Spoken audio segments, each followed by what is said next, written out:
It's the Good other evening, everyone. comedian of the group. Welcome to the November 2021 virtual monthly meeting. And the background you see is an image that I took last night. Somewhere up the shore from Lutzen, closer to Lutzen than Grand Marais.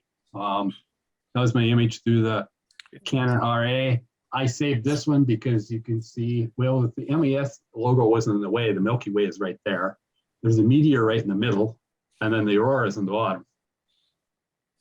So I have 800 images. I'm going to make a video. I will do a time lapse and see what we get. It should be, I saw some really cool things as I was scrolling through the pictures. So it should be interesting. So watch. Posted somewhere. And we are recording. Excellent. All right, off we go. Next slide. Here are our current board. I am the president. I saw Walt Streiberg's on the line already tonight, and Trina is obviously on. Matt's on, we heard him. I have not seen Conrad or Gunnar, but I was busy doing monkey business with my computer. So hello everyone. And there's faces to go with names. And then new members, I'm going to get in the habit of posting a list of all the new members that join from month to month. Look at that. Tremendous. Welcome aboard. And you know, as a entrance into my next slide, where we're looking for board member nominations, you know, if you have a talent, and even if you don't have a talent, I mean, even you don't have to be an expert to be on the board. And so if there was one of these positions that you were interested in, you certainly are qualified.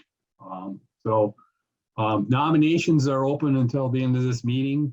You can go back to you can skip by the meeting and go to the website and get on our website, the mnastro.org, and click on the email to Vice President and send Walt an email and let him know that you are interested in taking up one of these positions. So we have one entry or one person, John Zimmich for Vice President, and Matt Dunham is interested in taking on Treasurer for 2 more years, and Conrad Sanders also interested in the board member at large for the next 2 years. So yeah, a little bit about the board. You know, the board meets as a group once a month, kind of at a time that we can all agree on, a date and time, and then that's really the main, most important job you're going to have, is just showing up at the meeting. Sure, there are going to be things that are probably going to be assigned to you to take care of out of that meeting, but you know, it's not too bad. It's not like we have 100 projects going on and we need to spread the board thin to get everything done. We got a few things going on to just kind of keep the club going the way it needs to run. And, you know, I mean, I have to admit, I've only been president. This is my 11th meeting as president, and there has been nothing that has been too burdensome. You know, and it's going well. I mean, so I mean, it's not that big a job. And so by the end of the meeting tonight, we have to have those nominations in, and then at the end of next meeting, which is December 2nd, if I'm correct, then we will the voting will be open, and we're going to do it online through emails and things like that. And it'll be open 2 weeks, 14 days. Get your votes in, but we'll talk more about that next month. And then I or somebody from the board will send out an email blast and post on the forum and post on Slack as to who the members of the new board are. So, How many times can we vote? No, I'm just kidding. hello? I guess not. Hello? So, Question? another early PSA ahead of the treasurer's report is donations to Minnesota Astronomical Society for the rest of the year. Above and beyond the normal membership dues will be matched by an anonymous benefactor up to $10,000. I guess this is incentive to our membership and everybody that to let you know that if you have some donating that you need to do by the end of the year for whatever reason, or you just choose to donate to the MAS, that certainly is. We want you to know that, you know, we'd be very excited to receive any donation. And of course, you know, as always, we treasure our patron members and even probably more so our donors, because some of our donors may not even be members, but you know, there are I know there are matching funds that come in from corporations from our members, you know, so that's, I mean, it's related but not directly related. They donate money to us, and it's because of their employee being a member. Is cool and terrific. So thank you, donors and patron members. You know, that's how we get special projects done. Our membership dues basically cover our operating costs each year. So that's all I have to say. And here is the treasurer's report. Yes. Hello there, everybody. This is Matt Burnham. Our cash position is pretty similar to what it's been for the last several months. We did do quite a few building projects over the last year, using our funds and stuff to enhance the club for both site improvements and equipment improvements. So our total cash is 120K. You can see that. We maintain a PayPal balance in order to, sometimes we'll use it for purchases, but most of the time people just pay through PayPal, and after it builds up a while, I'll transfer money into the main account. Let's see, right now we have mostly the expenses are normal things, and then for Metcalf Field out in the, sorry, where is it? Oh, Afton area. Yep, couldn't think of the name. That's where we are reinstalling the electrical, and that part is done. I don't know if there's a status on the hookup from XL Energy, but our BSIG season is technically over, so we'll really have to make sure we get that done before the spring when we start up again. But the update, Matt, is any day now. Kind of like cold fusion, right? Any day now. All right. Anyway, so anyway, we're in a good spot. We are, functioning fully off of our normal dues and stuff like that. And if anybody has a pet project that they'd like to donate to, we can certainly talk about that as well, because that's how we get a lot of things implemented in the club, which enhance it for everybody. Let's see, we have 672. I think that's a new peak. I don't know if Steve is on, but I think that's a new high number. Yes, that's a new high. Okay. That's all I've got. Any questions? Might want to go through the chat. I don't know. I'll ask the same question I ask every month. Have Sure. we considered putting some of our money into some sort of Yes. Yes. yes, Yes, and it doesn't do us any good, Dave. No. There's It's no all- benefit. there's no benefit. No, the interest rates are so low that I think it costs more to drive over to the bank to start it. Fair enough. I understand. Okay, thank you. Yeah, I mean, I guess it could change over time, but if anybody has any leads on something, it might be worth it in the future, but we have investigated it. And by the way, it's not TCF Bank anymore. It's Huntington. Correct.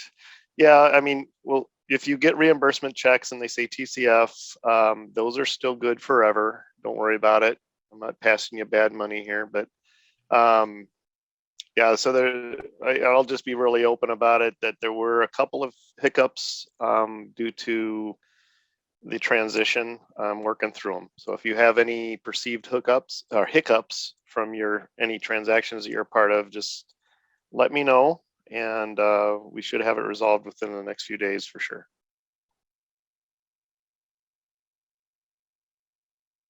That's all I got. All right, moving on. Thank you, volunteers. I know there was kind of a work party at CGO, and I know that we have some fancy pads down there now, which is really cool. And thank you to all those people that worked on that. And that's going to be really cool and really get that site as an up and coming premier site within the MAS. And then I know there's volunteers for the BSIG, and it sounded like it was another awesome BSIG. And then work is continuing on the MAS website, and I know there's some new people that have been added there. And again, there's been the star parties at ELO and work parties at ELO as they're continuing to tune the roof and get that in motion. I've seen it in motion. It's pretty cool. It's going to be really, really great once they get going. So yeah, so thank you all you volunteers and all you new members. I just want to point out to you that that's how this club runs. We are a all volunteer organization. Anything that gets done related to the business of the club or to the to things that go on with the club, any work that goes on any of our properties or any of our buildings or anywhere, it's volunteers. There's very little contracted out. For the most part, it's all us. So thank you, volunteers. Vault, if you're on, you can talk about your slide for help wanted. I know it's progressing because I check in periodically. It is progressing, yes, but we are still looking for extra help. The more hands that can help this effort out, the quicker we'll get it done. And once we launch it and release it, we'll also need a good team to maintain it, because we want to keep it current and keep the calendar up to date and make it useful for everybody. So please, if you're interested in helping out on the website, please contact me at vicepresident@mnastro.org. Thank you, Vaults, for that. So yeah, if there's some way you can help out, please do. And just a reminder that, the population, the crowd, the whatever it is, the membership there over at Slack is still continuing to grow. I see some new members pop up there every once in a while. I see some people that have been members for a long time popping up over there, and that's really cool because there's a lot of sharing going on over there. I don't know that it's more than the forums, but I think it's another way, I guess, and it's kind of cool that it's not really social media because it's contained within our club. So things that are discussed there stay there. You have to be a member to be on Slack. So if you're interested, there's an email address there. There is also a post on the forums to give you more information about how to get there and signed up. And again, that email is posted there also. So hope I see you over there. Just a reminder that this meeting is being recorded. So if you don't like that, you may want to choose to get out now, or you can hang out, or you can get out now and see the meeting later. And I will edit that and get that up as soon as I can. After this meeting. It usually takes me a couple days. So it's basically easiest to just go into your browser, and do a search for Minnesota Astronomical Society YouTube, and it comes right up. The Lunar Scope program, Anton sent me an email this afternoon that basically said that he was not going to be able to make the meeting, but he did let me know that there was like 77 loans already this year, which is completely awesome. And that, you know, if you want something, go on the website and send in your request. Fill out the form and send it to him. And you know, depending upon what it is, you might have to wait, and depending upon if it's available, you could have it right away as soon as you wanted it. So there are things available, and so if you're interested. And then also, I just want to remind everybody that, you know, it's not just telescopes we have on there. We also have those videos on there. I can't remember the name of them. Somebody can jog my Great brain. courses. Say it Great again? courses. Yeah. The great courses. Great courses. The great courses, they're there. I tried some a long time ago from somebody else, a friend that I had or something, and they truly are. They are great courses. They, you know, they're DVDs, and you just watch them. And you know, I would also like to just to mention that we recently received another donation of an 8-inch GoTo SET, an SET 8 SE, just like the one in the upper left there, and we are provisioning that for the Lunar Scope program. So we're adding another scope because that's one of our highest demanded scopes right now. Hey, Vaults, it's Matt. I just wanted to get your comment on this. How available are scopes over the winter in general? Usually there's a slightly less demand, but Anton said last winter there was a continuous stream of requests all winter long. So it's obviously going to be weather dependent, but people do want them. Hey, Balls, with this new scope, is that 15 scopes in the program now? Well, we are retiring a couple of the old ones, but I think it's about 15. Yeah. Yeah, that last scope we got, it's going to take us a little bit to get it ready. This changeover to Huntington isn't helping the cause. So we're having problems purchasing. So some of that may go on my own personal card and get reimbursed. So we'll get it figured out, and we'll get that new scope in services as soon as we can. Obviously, it'll help, especially in the fall here and in the winter. So thank you. And, you know, Anton's not on, so I can talk about him. Anton does an incredible job of managing this thing. And, you know, if he needs something, he lets the group know, and we get it ordered. And I don't believe that there's a lot of downtime between him and Vaults and Steve. I think there's a lot of effort that keeps that machine running, and it's really great and really cool. And I mean, I thank them because, you know, as a board, we don't hear about them very often. So that tells me that thing is working great, and it's a great program. And, you know, I've said it before on these meetings that, you know, that's how I got started. That's how I figured out what scope I wanted, is I used these loaners. And back then, I think there was only 5 or 6 or 7 or something like that. So we have 15 now. That's kind of cool. So thank you. Events before the next meeting.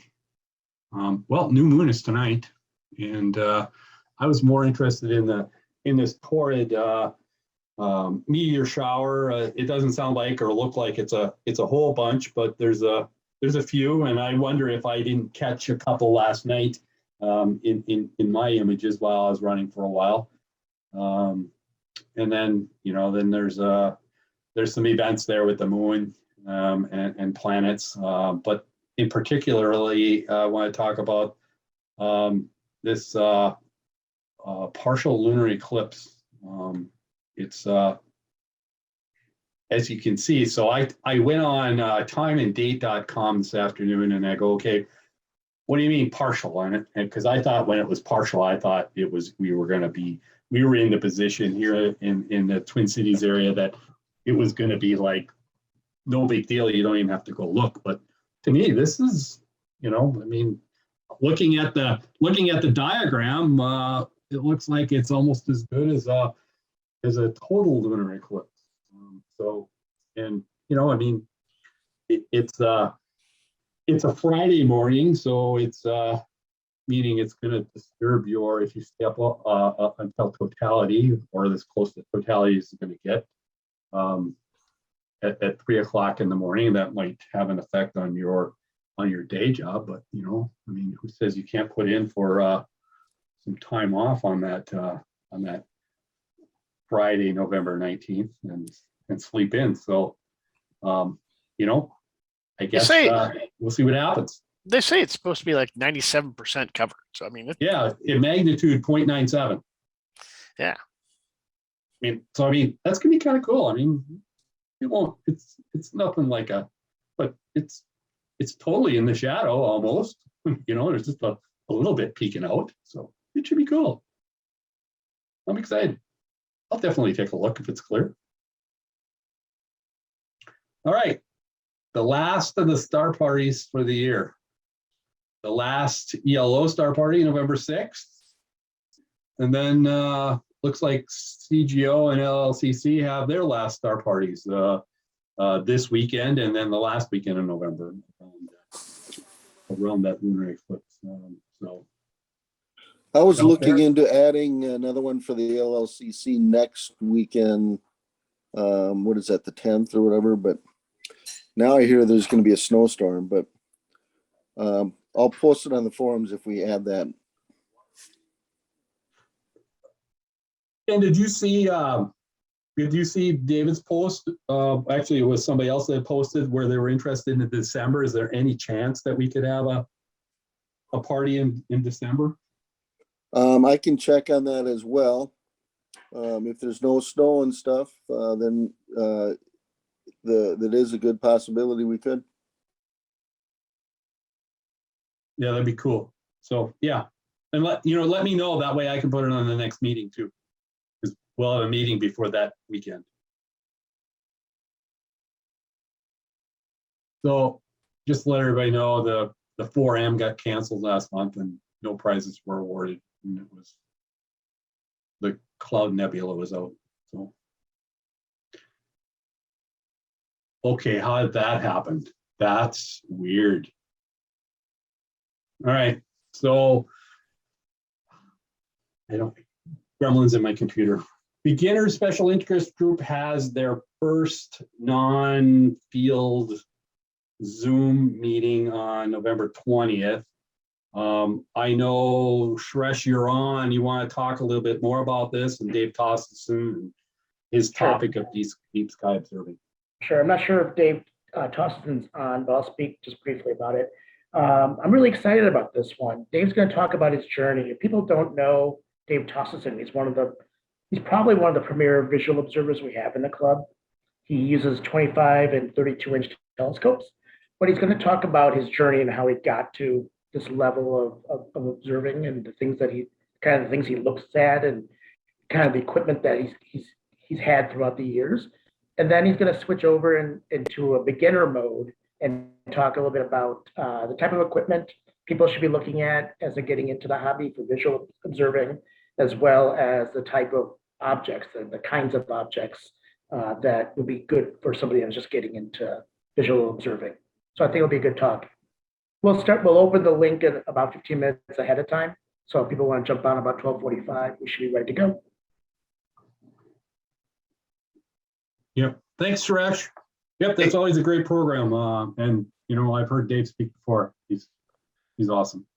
Hey, I kind of want to do a quick shout out to Suresh, or maybe ask him to speak about our last BSIG, Saturday. That was really good, wasn't it? That was fun. It was 74 was fabulous. People this time. And so we really had a lot of momentum going into the end of the year, and now we're done.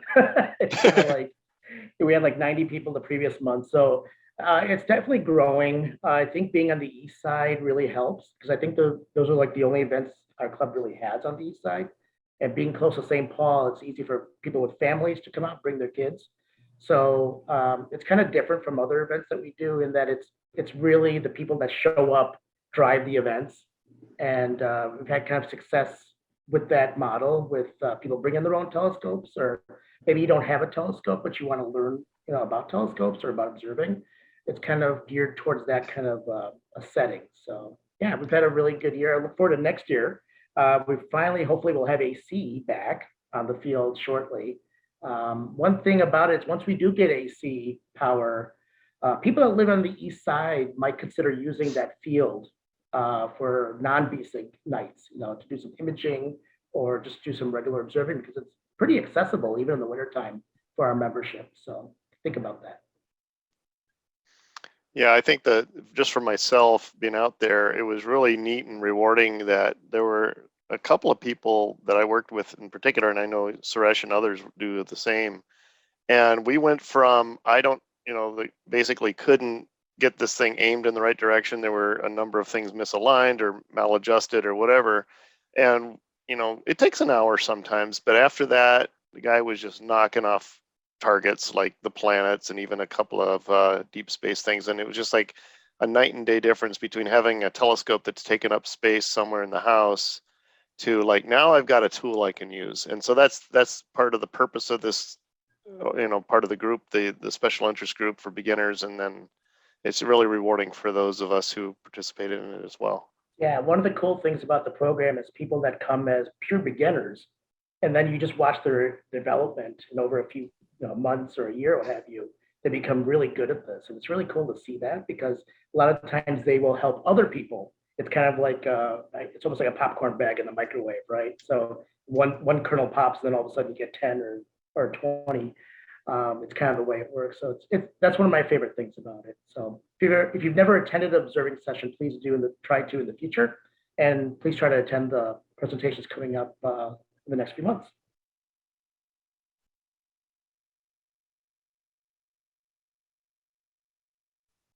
All right, very good. Thank you, Suresh. Thank you, Matt. Just a short little message there about COVID. We still are requiring masks inside our buildings, and there's no restrictions on impromptu star parties anymore.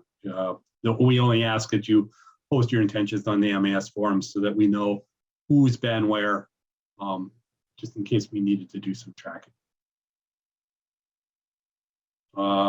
Again, the call for Gemini articles. Boy, my slide deck is all messed up. Father Brown, I had an email from him, and I don't know if it was directly at me or not. He's looking for articles again. So if you have something you've done, the experience you've had, a new piece of equipment you've bought, a new process you've tried, something that you tried and failed miserably, but you figured it out, that certainly is article worthy, and he certainly would take it and help you write it. You don't have to be an author. You don't have to be a writer. But I'm sure it helps. But I think if you can put some ideas down, he will help you get an article that he can publish. So think about that. Consider that. His claim to fame is that he's never had to use anything from the outside. It's always been member-generated materials for the Gemini, and that's fabulous. So consider that. Better know a constellation.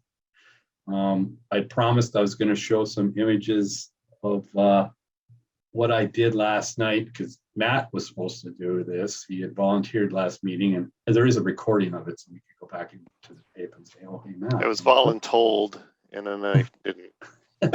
Sorry about that, everybody. Yeah. So I think we'll just blow by it, and we'll see what we can do next month. Jerry Jones, I know you're on. I heard you, and I heard you have some awards. Hello, everybody. Do you want me to do the Better Know Constellation next month, Mark? Yes, if you want to. Okay. I'd be more than happy to. I'd be more than excited. All right. So, this whole awards thing isn't nearly as cool when I don't have anything to hand out, like a physical certificate. I really miss being able to bring somebody up in the front and embarrass them and all that cool stuff. And what happens is, because I don't have a certificate to hand out, I kind of forget who I have recognized and who I haven't. So Trina, if I've already recognized you for one of these, my apologies. Trina has been fairly busy, and she has been awarded both the Lunar 1 observing project, and she has also bagged her outreach.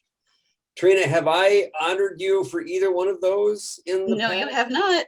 Oh, good. I was good. Glad to hear it. So would you be kind enough to talk a little bit about either one of those, just your experience either doing the Lunar 1 or doing the outreach? Well, the Lunar 1 is really, really easy. Unfortunately, it took me 2 years to do it. But it was nice because I would get up in the morning, take the dog out.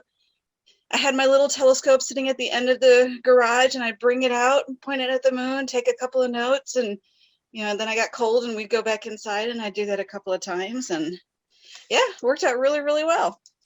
And I love my pen, which I'm trying to find here because I have it already on my lane. Yes. All right. Yeah, Good work, so girl. Good I work. got the pen. Awesome. And then the outreach, the first one, that one was really easy. I think it was like 5 events, 10 hours or something like that. Yep. Yeah, it was super, super cool. And you get a pin for that one too, I think. Yes. Yeah. You should have Yeah, it. you get a Yeah, little there it is. Oops, there we go. Yeah. So there's a little hand. And the lunar, you get a moon. That's awesome. Good. Yeah. And I do encourage people to give the Lunar 1 a try. It really is a relatively straightforward project. You don't need to do any sketching. You just need to notate that you've seen it, and it's a good project, because then at the end you wind up having seen about 100 objects that you now know what they are and where they are and all of that. Yeah, So and it doesn't take 2 years. And it doesn't take. That's just my bad. It is possible to do it in one lunar cycle. Yes. Maybe not in Minnesota, but yes. Maybe not in, yeah, good point. Too many clouds. Well, thank you, Trina. The other one that I have to hand out, at least verbally hand out, is Dave Tosteson on at the moment by any chance? Didn't think so, Dave. If you are struggling for your unmute button, please feel free to do so and jump in. Dave, as Suresh had mentioned, is one of our premier visual observers, and I no doubt you have read many of his articles. They've been in Sky and Telescope, and they've been in the Reflector, many of the Reflector, and been an amateur astronomer. And he is an individual who really likes to push the envelope as far as what he can see with his own eyes. It's very cool. Well, a couple of years ago, he was down, maybe it might have been last year, not this year, but last year, he was down at Okie-Tex, and that was the year of the smoke, and it was known as Smoky-Tex, and he was unable to do any observing, really of any value, and so he thought, well, what can I do while I'm here? And he wound up doing the Northern Constellation Hunter, which I think is pretty cool. So so congratulations, Dave. He was awarded the Northern Constellation Hunter, and I am pleased to see that Dave is, now that he is retired, he is going to start getting back into doing some of these magnificent Astronomical League projects. With that, feel free you can email me with any of your questions that you might happen to have regarding any of the projects, and get out there and observe.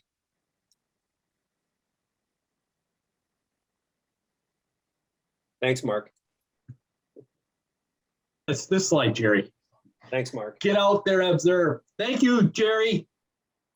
You are welcome. My pleasure. All right, so what's next here? Let's see. Next is our next monthly meeting, December 2nd. I guess we have Patrick Kelly from the Minnesota Institute of Astrophysics. He's going to talk about galaxy clusters, nature's giant magnifying glasses.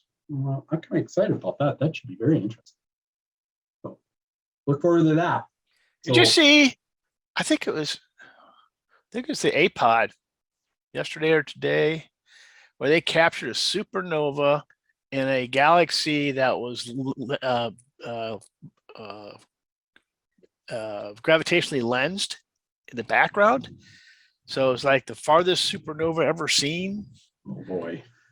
That was pretty cool because there's like 4 images of it because the galaxy was being lensed around another group. It was a pretty impressive image. Now I have to go look.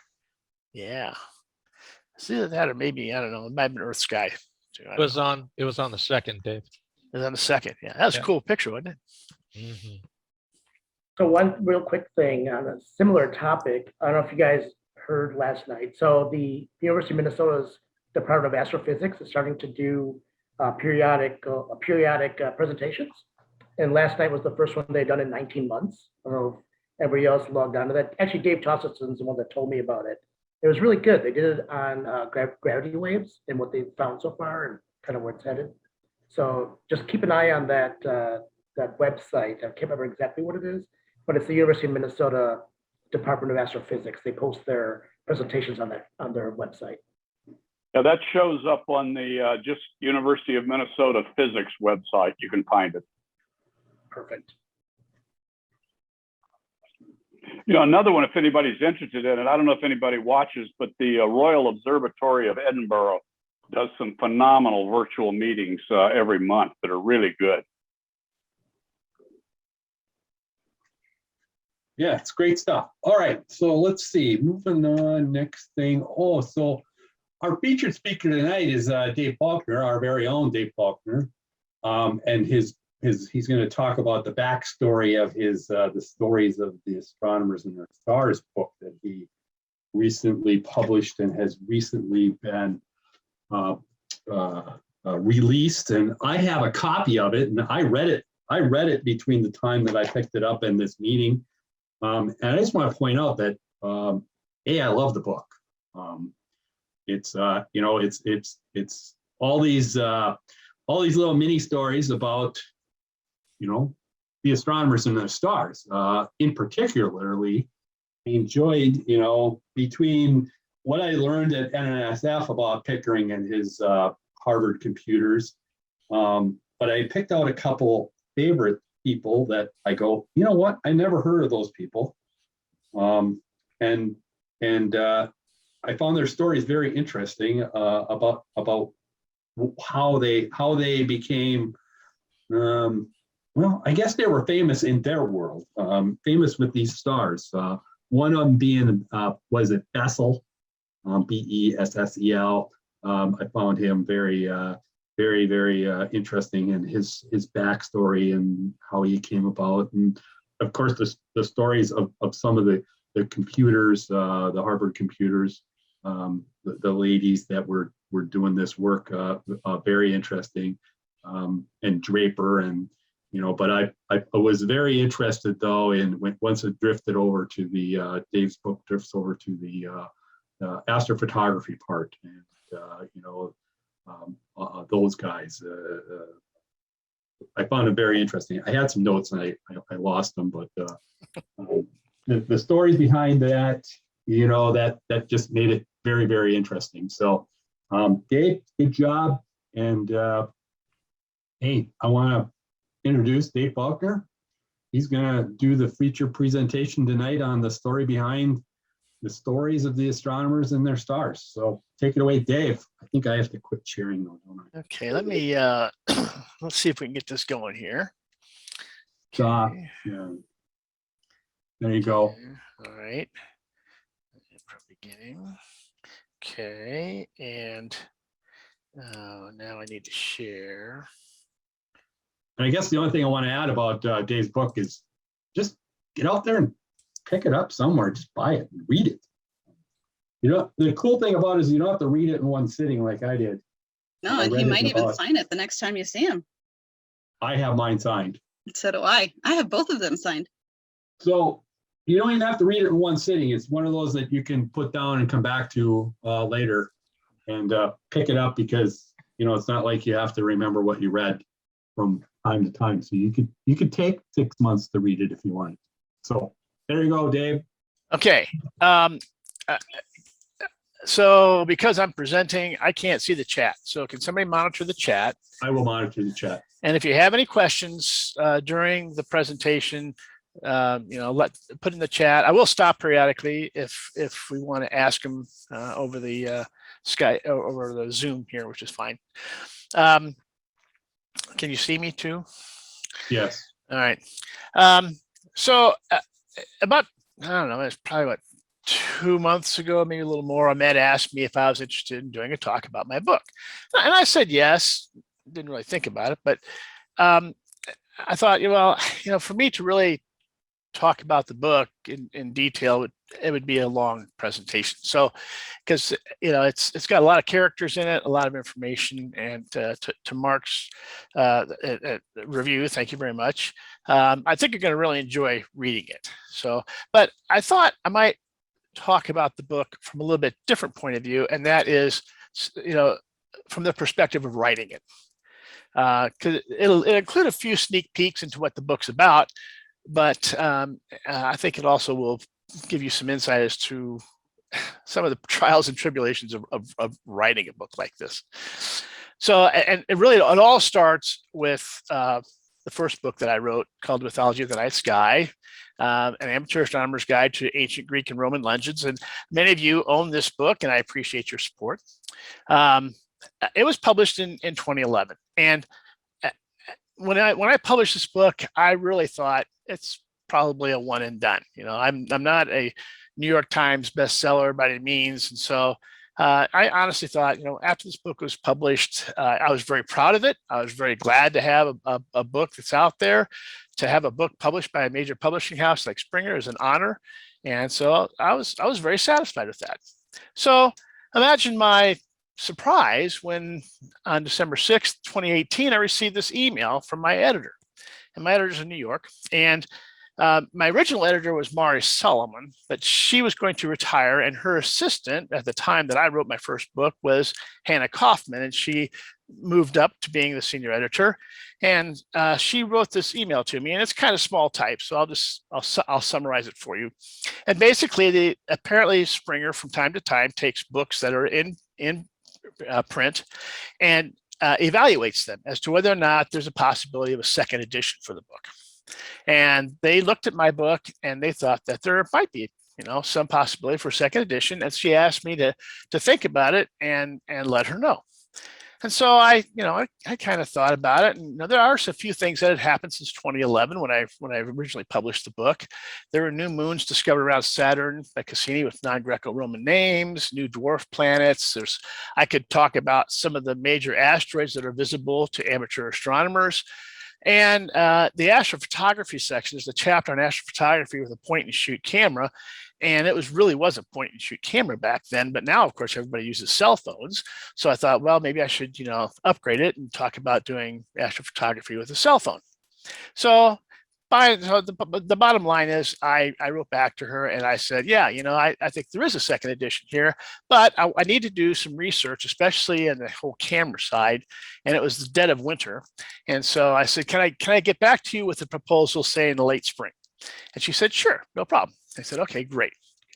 So, and I'm working along there and doing my research. And as the weather got warmer, I got out with the camera and started taking shots and stuff like that. And then on April 18th, 2019, I get this email. And it was kind of a surprise email. I thought she was just kind of checking up and seeing how I was doing. But no, this email said that they had received a proposal for a book that was about different stars and celestial objects and the astronomers associated with them. And she's wondering if I would be interested in doing this because the person who submitted the proposal couldn't write the book. I thought it was kind of strange, but I could think of a number of different reasons why a person wouldn't be able to write a book after they've submitted the proposal. Not the least of which is they may be deceased, but at least. So anyway, I thought, okay, so I took a look at it. She included a copy of the proposal, and the original proposal talked about John Goodrich and his work with the famous eclipsing binary alcohol, and Johannes Hevelius, and you got the supernovas and all the people on here, and a little bit about spectroscopy, CFIT variables, and also a section on naming of stars.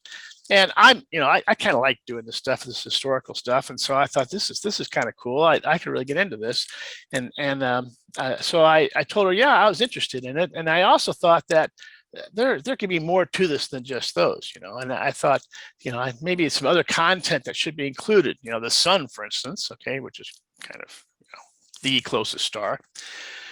Maybe Alpha Centauri, some other stars here, and also the evolution of astrophotography, because spectroscopy is basically reading a spectroscope with a camera, and so on and so forth. And so I said, yes, I could do that, but here's the rub: I'm already in the process of getting ready to write a book, and so I didn't really want to write two books at the same time. I thought that wouldn't do justice to either book. So I said to her, how about if we arrange it such that I could go ahead, do the second edition of the Mythology of the Night Sky, and then after I get that done, then I could do the Astronomers and Their Stars book. And she says, that'd be fine, no problem. Okay, so I got both proposals put together, and I actually got them in about the same time in the June, July timeframe of 2019.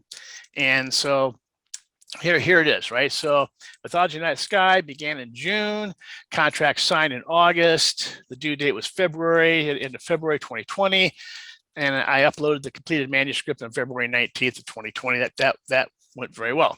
And then Astronomer, There's Stars, contract signed August 6th, okay? And the due date was July 6th. Began the project in February of 2020. Now, as we're going through the rest of this presentation, a couple things you need to keep in mind. One is that when you sign a contract, it's assumed that the author is going to incur all of the expenses associated with the book, unless it's specifically spelled out in the contract. So for instance, if I wanted an illustrator, as an example, I would have had to have spelled that out up front, that I'm having an illustrator and we're going to pay the illustrator separately or something like that. So as we go through the book, you'll see where this kind of plays a role in some of my decisions that I made, moving along. So, I began the project in February of 2020. That is finishing up the other book, and there's, even after I submitted the manuscript in February, there are some things that happen after you submit the manuscript, so that the book wasn't actually published until October of 2020. And you'll understand what I'm talking about as I go through the Astronomers and Their Stars book, okay? But this got published in October 2020. In the meantime, I'm going to be starting my book, right? And so kind of thoughts on the structure of the book. I thought, okay, I'll maybe start by reviewing the constellations of the Northern and Southern Hemisphere to begin with, including the names of some of the major stars. Then I thought I'd take a chronologic look at stars and how we came to know stars over time, moving from the naked eye observations of stars to telescopic observations, and then development of astrophotography and photographic observations, and finally discovery of the spectrum, and then spectroscopy and spectroscopic observations. Okay, I wanted to talk about distance measurement because stars, especially early on, were integral to our being able to understand distances in space, and then end up with star names where they were derived from some of the major star catalogs, as well as deep sky object catalogs and like. So that's kind of the basic structure of the book. I thought that worked out pretty well. Now, in my real life, I'm a project manager, right? So the first thing I want to do is I want to lay it out here, right? So what am I going to do? Right? I got about 25 chapters, I figure, with this book. July 6th deadline meant about 5 chapters per month. Didn't leave a whole lot of time for reviews and editing. seemed like an aggressive timeline to me. Okay, so I started writing the book, and so I started out with the first 4 chapters of the book being a description of the various constellations in the sky, the kind of a tour of the night sky, if you would. One of the things that I wanted to do was I wanted to have some really good star charts. In my first book and that carried over to my second edition, I used star charts that were exported from a very early version of Starry Night Pro, and I wasn't real super happy with those, especially for this book. So I wanted to have something that was a little more scalable, was going to be a little clearer. And some of the best star charts I've ever seen were the ones that Chris Sednis generated. And so I went to Chris and I said, hey, would you be willing to generate the star charts that I need for this book? And he said, sure. How much are you going to pay me? And that's a fair question. That's a fair question. The problem is that I didn't have a budget for an illustrator in my proposal. So I said, well, how much, would you be willing to talk me through it a little bit, and maybe I could learn how to do this? And he said, yeah, I could do that. He said, okay. So he used this program called PP3, and there's some other programs associated with it. And you have to understand that Chris is a coder. He's a programmer in his real life, and he's a very good one. And so for him to manipulate code and to be able to make these star charts, it's not too tough for him to do. It is a steep learning curve for me, however. So I decided that I needed to see if I could find a different way of doing this. Okay.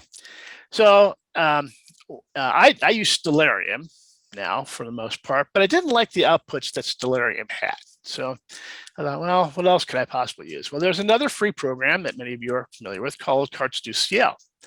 And I looked at Cartes du Ciel, which is another free program online. And actually their outputs were pretty good. They were scalable, and they had a couple of neat features to them. One was that you could output them in reverse color, meaning that you could have black stars on a white background, which is much better for print. The other thing that you could do, you could obviously have the names of the stars in there and the names of the constellations, and you could format it such that the names of the stars were at an angle as opposed to the names of the constellations. When it came out, it'd be easy to see which names were stars and which names were constellations. So I really like that. And the third thing that was really, really good about it, it came out in a PDF format, which is scalable, but more importantly, it's editable, because when they push this graphic out, a lot of the names overlapped and became illegible. I mean, you couldn't even read them. But I could plug it into a couple of PDF programs. One was Adobe Acrobat, of course, and then the other one was called PDF Escape, which is another program. And between the two of them, I was able to kind of move the names around and reformat those images so that you could see all the names of the stars and all the names of the constellations and clean it up a little bit. And it worked out really well. So I was able to get all of my star charts by using this method, and as well as the other star charts that are in the book. Now, of course, when you do that, it's best if you get the permission of the company to use their star charts. And I did that with Starry Night Pro, but I wrote Patrick Chevali, who's the lead developer for Cartes du Ciel, and asked him if it would be all right if I used the outputs for the star charts in my book. And he said, yes, absolutely, no problem. Okay. All right, I'm going to pause here. Are there any questions up to this point? Just one question, Dave. It said, did you include some constellations from other cultures? No, these were the constellations recognized by the International Astronomical Union, the standard constellations that are in the sky charts. Okay. No further questions. Okay. I've got a question. Sure. So did you have access to using color in these charts? That would give you another dimension to make distinctions between, constellations and stars. Yeah. I think I could have done it in color, but I don't know that it came out quite as well, especially the various size dots and all. The other thing is that I'm a little, I guess I'm also conscious of the publisher themselves, and publishing things in color is more, it costs more than it does in black or white. It doesn't say I don't have any color images. I do in the book, but I didn't feel that adding the color of the stars was something that was necessary, because we did have the size of the stars here. The various sizes of the stars in this chart indicate the various magnitudes of the stars, but I did not put the colors of the stars in this. I think I probably could have, but I chose not to do that. Yeah, okay, thanks.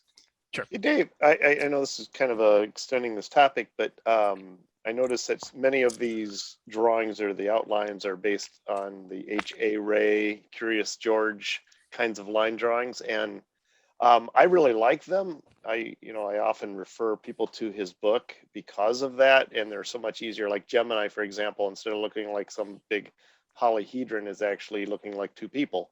Right. Do you have any opinions on that you could comment on? Because you chose this. It looks really nice. Yeah, I chose this because, like you, I think the depiction of the constellations for the most part is pretty good. I don't have any strong opinion on that. I just chose something that I thought looked good for me. It was personal choice, but I don't have a strong opinion of one versus the other on this. But so. I guess I'm making the comment because I'm wondering if the International Astronomical Union will ever kind of wake up to the fact that these things just look terrible in the normal form. Yeah. Yeah, I don't know. So I really don't, I can't comment on that, I guess. No problem. Thank you. Okay. All right. Anything else? All right. So I'm off and running. I've got my constellations. I'm starting to write, and kind of get into it. A lot of research. Get a little more into that in a minute. And I had identified the stars. I knew some of the names associated with them. I didn't know a lot of details about the stars for the most part. I knew even less about the astronomers associated with those stars. Okay, but so the question is, where do I find more information, right?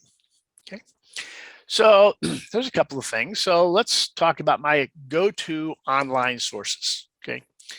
And the first one's kind of an obvious one, and that's Google, right? So you hit Google and you get all kinds of returns. Now, Google, gives you everything, right? So it'll give you books, it'll give you journals, it'll give you articles, it gives you all kinds of things, some of which are accessible without paying, some aren't.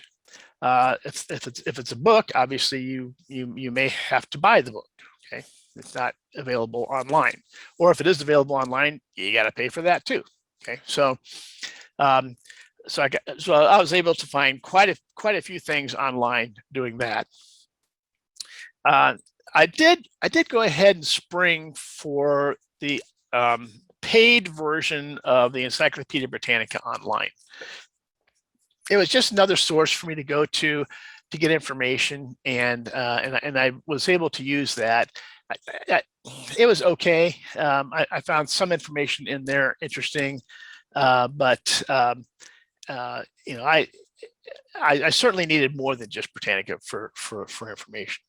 By far, one of the best sources that I had had to do with the fact that a lot of these historical astronomers were from the British Isles, Scotland. They're from Europe, right? France and Germany. And so the most prestigious group, the most prestigious society to be a member of over in Europe was the Royal Society, okay? And most, if not all of them, were members of the Royal Society or the Royal Astronomical Society, okay? Now, the really cool thing about that is that when these people die, they do an obituary on them that is very detailed. It talks about their story, talks about their discoveries. It talks about, it goes into a great amount of detail about their lives and what they did. And that these two were great sources for me to find information, particularly about the lives of the astronomers. And then when you get into the science of it, of course, then you get to places like the Astrophysical Journal and the like, okay? And for the most part, I was able to find these things without having to put out any additional monies on them, which is really kind of nice. Now, of course, the elephant in the room is Wikipedia, right? So you can find information in Wikipedia, and I did kind of use Wikipedia a lot. One of the things about articles in Wikipedia, especially articles about historical figures and about scientific things, is that there are a lot of references associated with them at the bottom of the article. And so the article is a source of information for me, but it was also a source of where can I go to find more information. And so, and again, some of these were free, some of them were not. So, you know, and some were in English, some weren't. So you kind of pick and choose what you go to.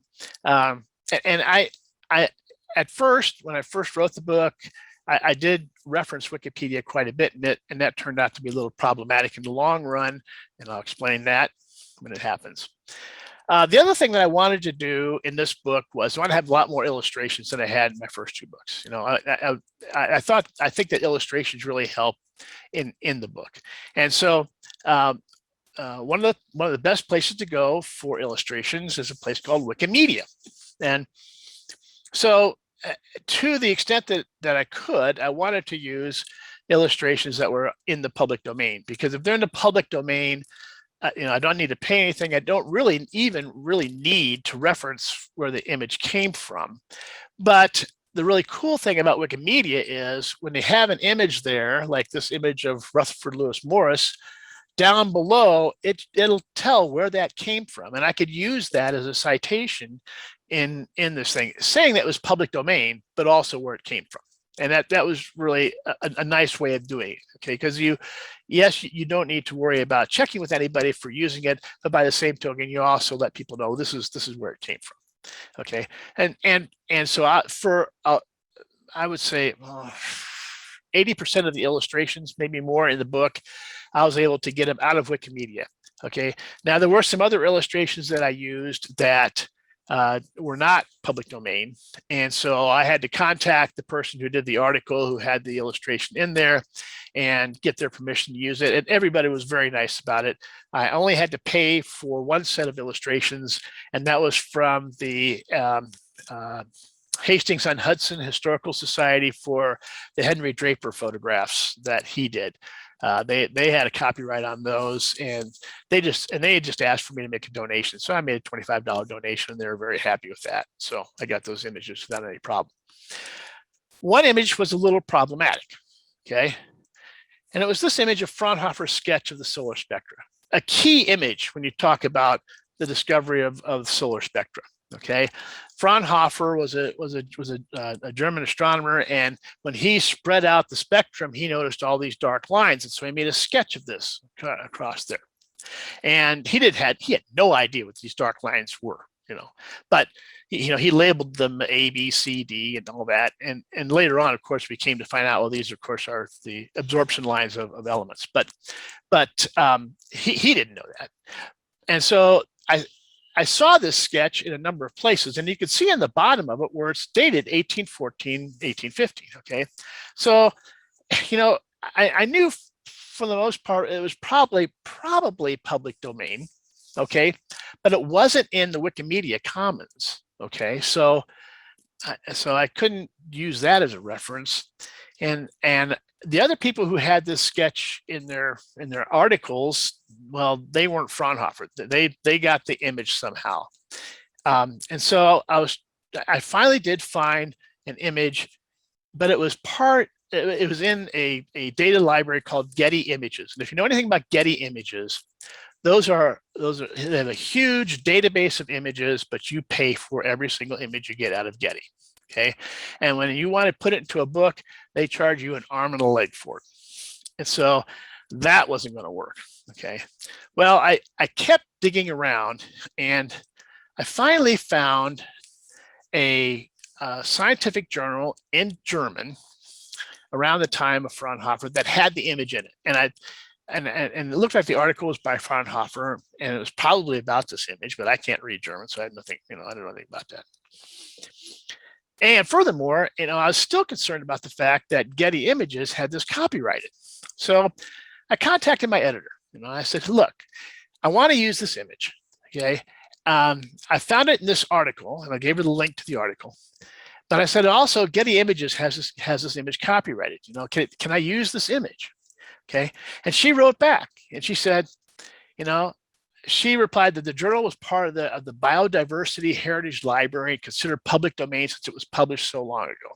She said, as long as I reference that Biodiversity Heritage Library and that document, then I'm fine. Okay, no problem. She went on to say that Getty Images and places like that, a lot of times will grab these images and copyright them, okay, in an attempt to get some money for them. Okay, it's a way that they can earn money. However, they have absolutely no recourse whatsoever of suing me because I use that image, because I didn't reference the Getty image. I referenced the original document that it came from. So, whew, okay, good deal. Of course, the other place to get a lot of information is from books, right? And I did buy a few books here. Tycho Brahe and Kepler were really prior to the Royal Society. Found a couple of books on them. In fact, this book by Max Casper is considered, kind of the Bible about Kepler. It's a pretty thick book, actually. He did a lot of research on that. So those were really good sources for me. The Biographical Dictionary of Scientists, Physicists, a lot of these astronomers were considered physicists. Astronomy prior to probably the mid 1850s to 1900 was mainly an occupation where they were doing star transits and occultations in an attempt to refine clock time as well as charts and like. So anything they did outside of that, and most of those astronomers had other types of jobs. They were lawyers, they were merchants, there were other things, and astronomy was really kind of a hobby for them. So and then some of them were scientists, but they were considered physicists. So I got some of the biographies out of that. The Analysis of Starlight, excellent book on spectroscopy, the whole history of spectroscopy and all the characters involved in spectroscopy. So that was a really great book for me to have. Star Tales in the top right there was a good source for star names and the history of star names and that whole thing there. And then, of course, as we all know from Jerry Jones, David Sobel's book on the Glass Universe, the story of the Harvard University computers. Excellent book, a lot of great information in there. And of course, there were three specific ladies who were heavily involved in different aspects of astronomy that I used in my book. Okay, so I'm doing the book and I start with the sun, right? Because first of all, I think the sun's kind of interesting because it started out as like a god, right? Crossing the sky, and then we have to figure out, okay, well, it's not really a god, and so that first started with a guy by the name of Anaxagoras, who's a ancient Greek who kind of figured out that it's probably not a god, it's probably an object in the sky, and then it went on and on. It was quite some time though before we cracked the code as to what the source of the fuel was for the sun, and that was done by Hans Bethe. But I wanted to start with the sun because when you talk about stars, the sun is the reference, right? Everything's, stars are described by how many solar masses they are, or how many solar luminosities they are, or solar diameters, all that stuff. And so I wanted to make sure that there was a good foundation as to what the sun was, where it fit in the HR diagram, and all that. And so I felt that the sun was key to talking about the other stars. And I think that worked out really well. Okay, so I'm writing this and I'm sorry, you got a question? Yeah, good question. I have a question. So Ron Schmidt asks, Dave, so what with those books, do you cite the sources in your writing or did you have to get permission from those authors? No, for a book, you can just cite the book itself, the book. You don't need to go out and get permission to use it. So a book, you can go ahead and cite the book itself. For articles, for like the Astrophysical Journal, and those articles, I just cited the article. Okay, it was when I used images that I had to really go out and get permission to use that. Now, I did that because I didn't quote directly from those sources. I used those sources as information, and then I use my own language for it. Okay. If I had quoted those sources directly, then I probably would have needed to go out and get permission to do that. Make sense? Yep. To me. Okay. Wait, you have, if you make a quote directly from a book, you have to get permission? Let me think about that for a second. I mean, if you cite the book? Yeah, you're right. If you cite the book, you don't have to get permission from it. Or maybe with a superscript or something, you know. Yeah, a footnote, you can do that. Images were different. I really had to get permission from for the images. I couldn't just cite the source. I had to get the permission from the images. Okay. Okay. Anyway, so we got by mid-March. I realized that I'm never going to complete this book by July 6th deadline. It's just not going to happen. You know, there's just, you know, I'm doing the research. I'm realizing it's taking a lot of time to pull all this information together and to write the chapters. And so I started discussing the timeline with my editor through email. And I told her about, you know, some of the challenges I was having and all that, and we agreed to a new deadline of the end of September. And I said, oh, great, this is great. That buys me July, August, September, 3 more months. And I felt that that was probably enough for me to finish the writing and actually do some review on it too. So that was great. So off I went. I went writing and everything's great. And yes, by mid-September, I had finished the book and I had actually gone through and kind of done some editing and kind of smoothed it out. The way it works is when you write a book, they don't want to see the book. The editor doesn't want to see any part of that book until you've got it completely written with all of your illustrations, all of your charts. You know, you have that book, as far as you're concerned, ready to go to print. And then she will get it and she will, you know, mark it up and send it back to you, and you have to fix it, right? So I had gotten the book to that point, and the way that when you send the book, I did each chapter as a separate chapter in Microsoft Word. You don't put the illustrations in Microsoft Word. What you do is you put a placeholder with the description of the image, and then each image has a number. It's a chapter and the image of and then the succession of the images within a chapter, and then you have a separate file with all of the images in it, and you identify what the figure number is for each of those images in the separate file, and then they'll put that in later. Okay, same with tables. Okay, so I essentially had 3 folders: one that had all the manuscript chapters in it, one that had all the images in it, and then one that had all the tables in it. Okay, so I had all that put together by September, and so they also send you general guidelines for your manuscript. Now, I've read through them before, but I hadn't read through them in a while. And I thought, I probably need to go through and let's take a look at this and kind of review the general guidelines and make sure that I met all the general guidelines for the book. Okay. And you can see the content length here, right? So no shorter than 200 pages at roughly 500 words per page.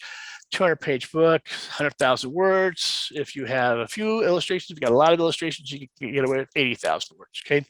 Well, I hadn't been counting words. I was putting, content on paper here. This is the whole creative juices flowing here. I'm not counting words. So all right, fine. But nice thing about Microsoft Word is it counts words for you, right? So I made up a spreadsheet, and I had each of the chapters there and how many words in each chapter and how many figures and how many tables. And I went through each chapter and I got to the end and oh crap. Okay. Project like mine should have between 80 and 100,000 words. Okay. Mine had 29 chapters with 53,000 words, 129 and 90 illustrations. Okay, which means and I focused more on astronomers' lives, not so much on the stars, which is fine. So I realized that I'm like 20,000 words short here, and I've got a half a month. That's not going to make it. So fortunately, it was in the middle of COVID. I think that may have had an influence here, but I talked to my editor, and I had a discussion with my editor, and we agreed that I should add more material about the stars. Okay, not about the astronomers, but more about the stars. Okay, and oh, by the way, we extended the deadline to the end of December. Whew, great. Okay, 20,000 words, end of December. Got it. Okay. So I started digging in, and I was trying to figure out, okay, so what would be, I could go back online and kind of dig some stuff up, but I wonder if there's some source that I could go to that would have a lot of information about stars that I hadn't used yet. And down in my basement, I just happened to have a copy of Burnham's Celestial Handbook. Now, I don't know, I'm sure many, if not most of you, have heard of this book. And many of you have actually read it. I hadn't cracked the cover. I've never actually looked inside of these books, but I'm telling you, these are wonderful books.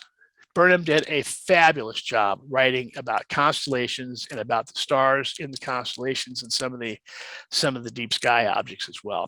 Very readable, very comprehensive. He did a really great job. And there was a lot of great information in these books that I was able to extract out and use. Now you might say, well, yeah, but this book was published in 1978. And I said, you're right, that's true.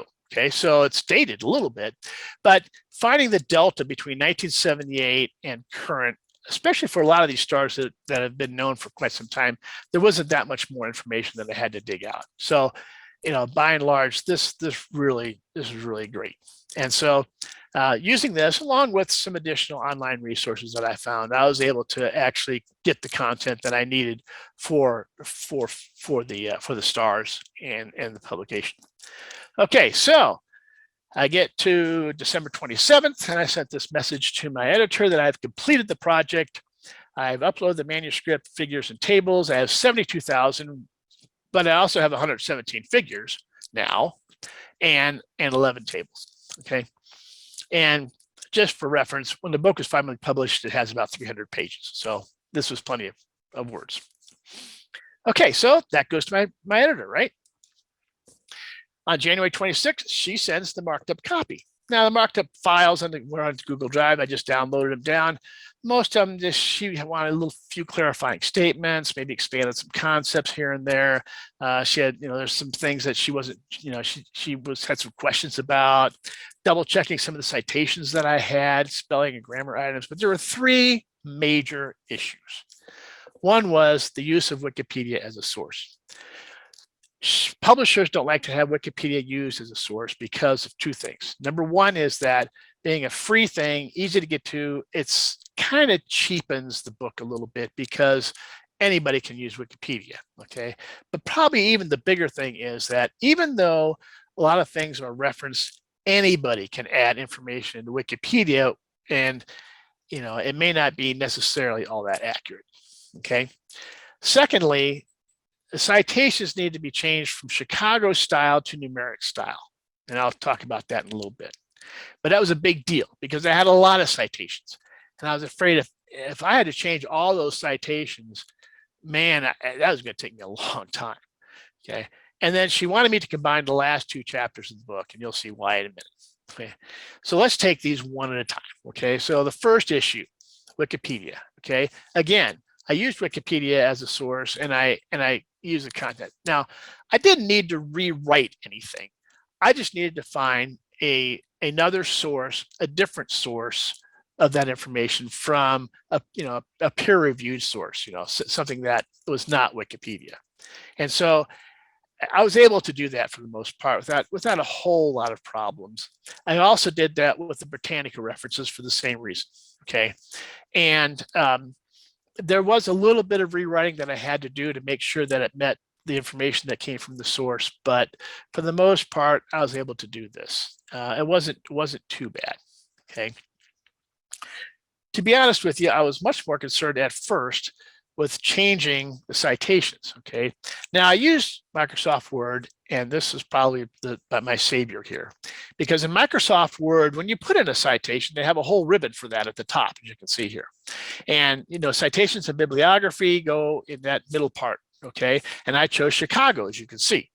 And when you're in your text and you click on this, it brings up a pop-up box. And in the pop-up box, you choose your source, whether it's a book or an article or a web page, whatever it is. And it gives you a series of fields that you have to fill in. And they have stars by the fields that are, you know, required fields, if you would, or fields that should be filled in. And then when you're done with that, you press OK, you know, it automatically creates the citation, you know, in the form that you've chosen. This case, Chicago, and it adds it to the bibliography at the end of the chapter automatically in the right format. That's great, you know, turned out great. Well, this was a godsend because I went back in to each chapter, each file, and I looked at the drop down. Okay, and this is a little blurry here, but down about third from the bottom, you have numerical reference, ISO 690 numerical reference. And I chose that, and poof, like magic, all the citations were changed to numeric citations, and the bibliography at the bottom was changed to the right format as well. Wow, that was great. That saved me tons of time. Okay, so I was really glad that I used Microsoft Word for writing this, which is recommended, by the way.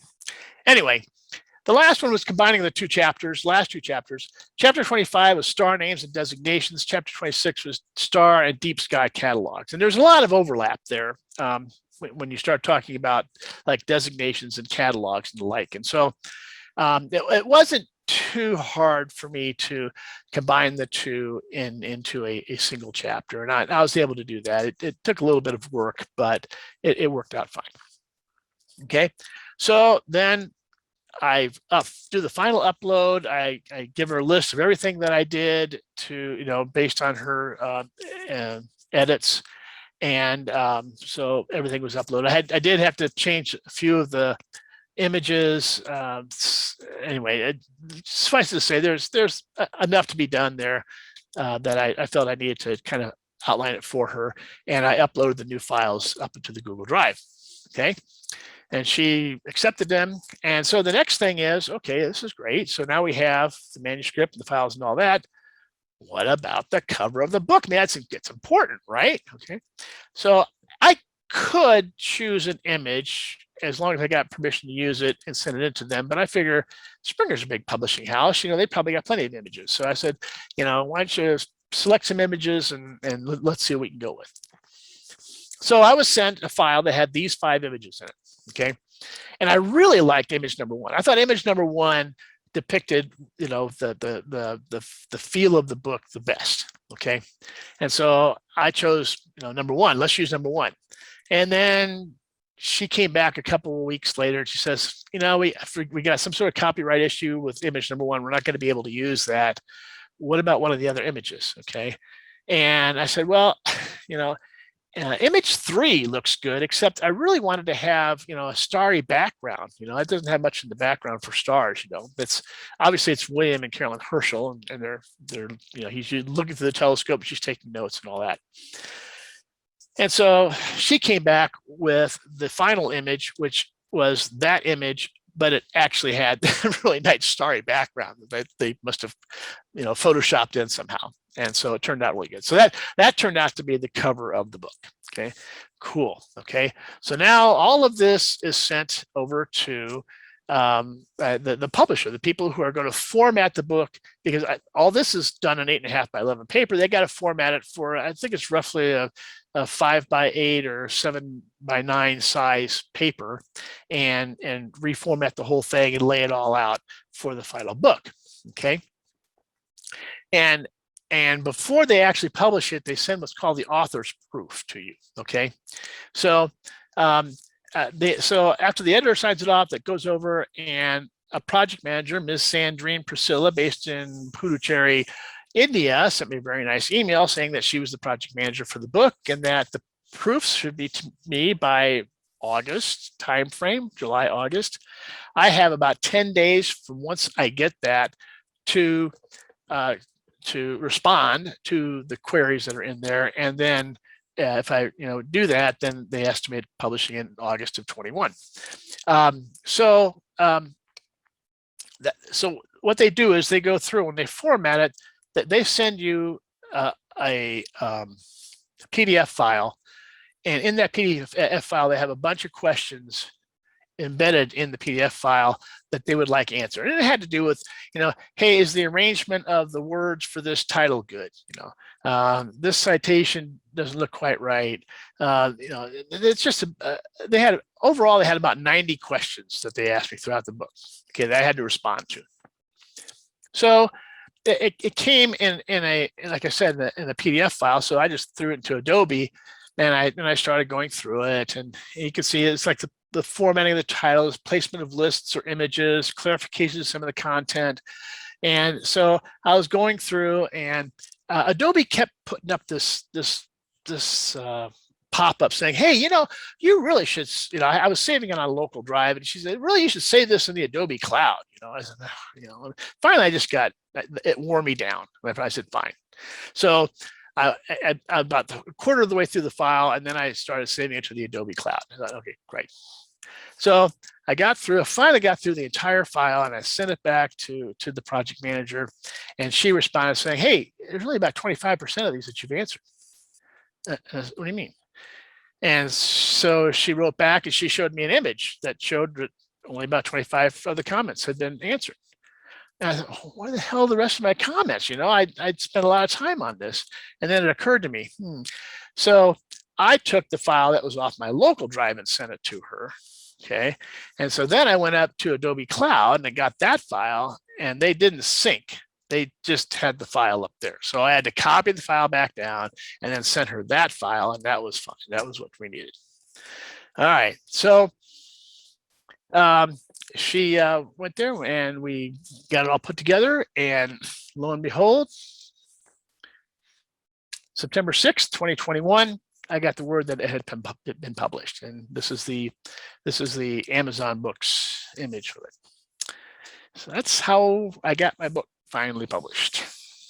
And it only took about a year and 8 months after starting the book, it's finally published. So any questions?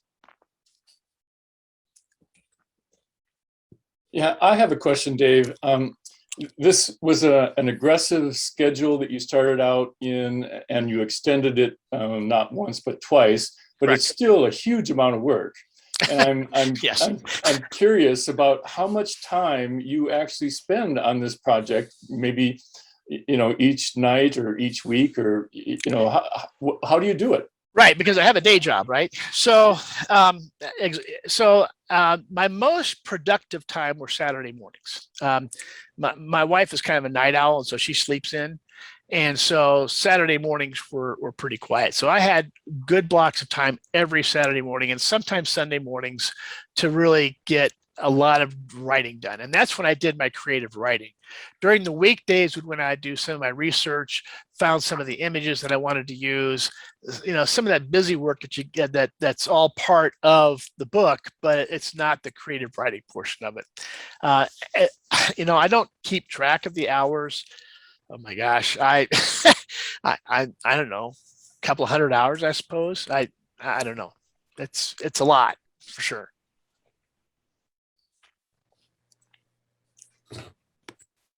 Any other questions? Yes. Amazing, awesome.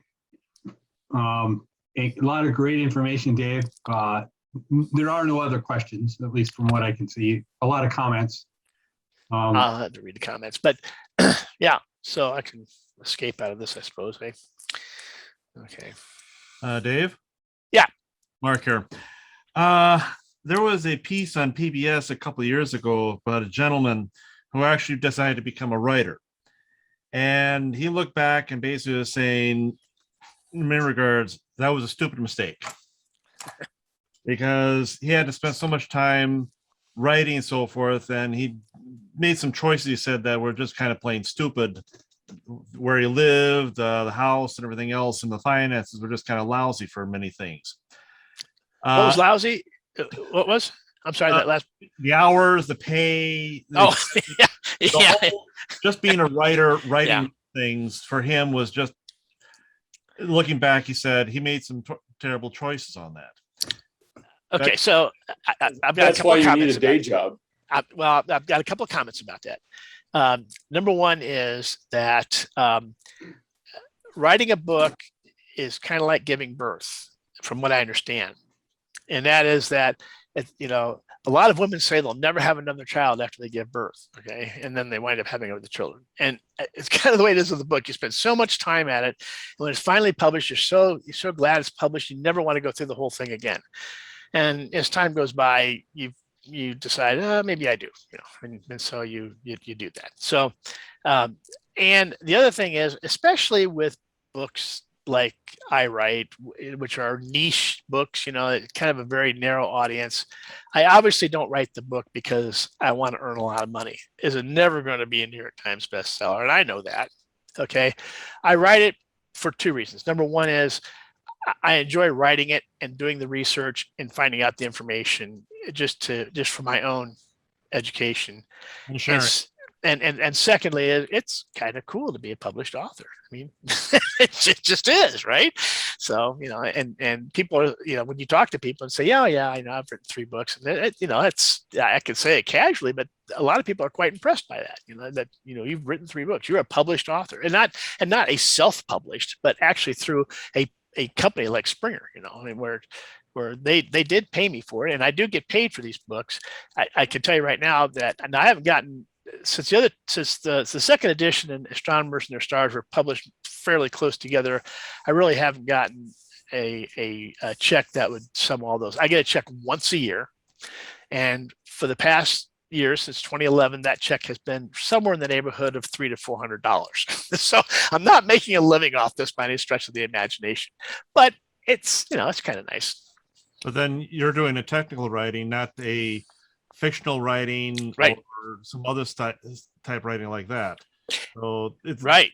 And comparing what you did with like James Burke with Connections or Day the Universe Changed, which is a whole nother ball of wax all over again. So in some regards, what you're writing, I'm trying to ask the question of for other people, what you did is one thing. Yep. And trying to compare that to any other writing would be like trying to compare a space shuttle to a Earth borer. Yes and no. I'll venture to say that people like who wrote Hunt for Red October.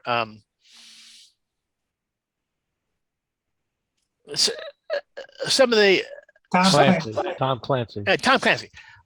I'd venture to say Tom Clancy did a lot of research before he wrote his fictional book. Okay, for him, this what I went through, it probably isn't a whole lot different in terms of doing research and writing. Now, his is actual creative writing. I mean, he's creating characters, creating situations, and of course, a lot of novelists are that way too, right? So they're creating people. It is a different style, a different type of writing to create a nonfiction piece of work.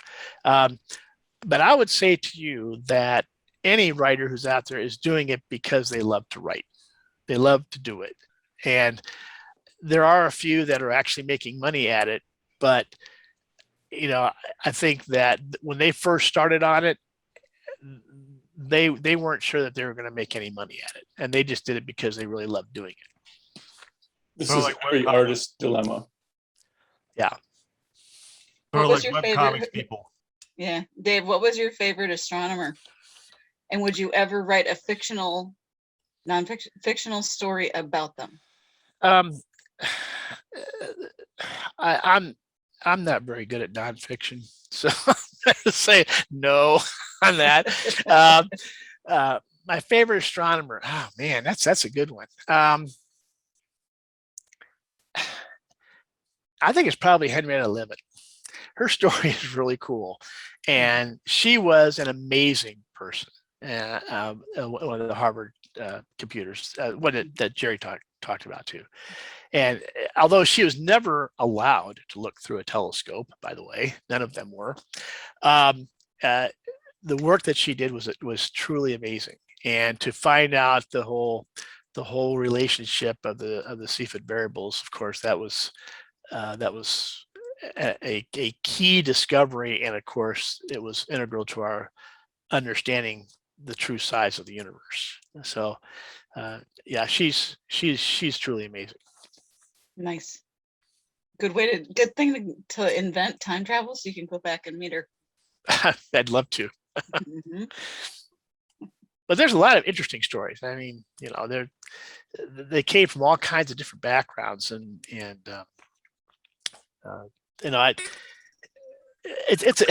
I think all of you would really enjoy reading it. And I think the stories of the astronomers are interesting, and the stories about, and of course, the information about the stars. I learned a lot about the stars that I never knew. So it was, that's part of it too. Just the learning aspect when you're writing and you're doing a lot of research. Oh yeah, awesome! Congrats. Thanks. There's a really interesting comment from Mike Shaw, another author, by the way. He Totally said he agree on agrees finances. on the finances. and Saw a he's- quote to the effect that writing a book is the most expensive business card you'll ever buy. Yeah, that's true. No kidding. Now I have to believe that. Yep. And then Ron Schmidt had a comment back farther about, how did they decide what you were going to be paid?